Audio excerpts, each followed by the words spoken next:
নিষিদ্ধ হলেন Emiliano Martinez.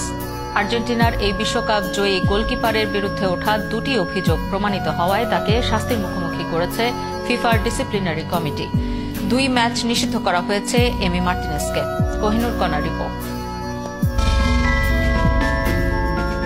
এমি Martinez celebration করবেন, এরপর তা নিয়ে চারিদিক ছেয়ে যাবে বিতর্কে, অতঃপর শাস্তির মুখে পড়বেন বিশ্বকাপ জয়ী গোলকিপার। আজকাল এর চেয়ে অবধারিত আর কি বা হতে পারে। এবারে আরো এক দফায় শাস্তির মুখোমুখি হলেন এমিলিয়ানো মার্তিনেজ। নিষিদ্ধ হলেন বিশ্বকাপ জয়ী এই গোলকিপার। ফেয়ার প্লে নিয়ম ভাঙায় এমি মার্তিনেজকে নিষিদ্ধ করল ফিফার ডিসিপ্লিনারি কমিটি।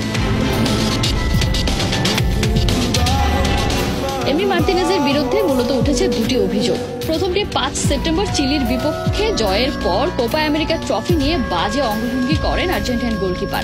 2022 বিশ্বকাপ জয়ের পর যে অসভ্য আচরণ করেছিলেন তারই পুনর্মঞ্চায়ন করেন তিনি।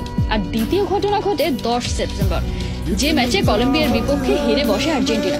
সেই ম্যাচ হারের পর ক্যামেরাম্যানকে হঠাৎই চড় মেরে বসেন আর্জেন্টাইন গোলকিপার।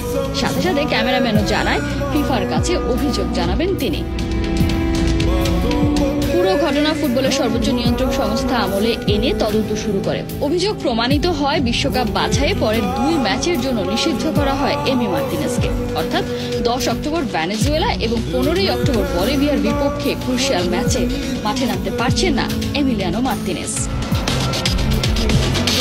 আলতোপকা কথা বলে আচরণ করে বরাবরই আলোচনায় থাকেন আর্জেন্টিনার এই বাজ পাখি।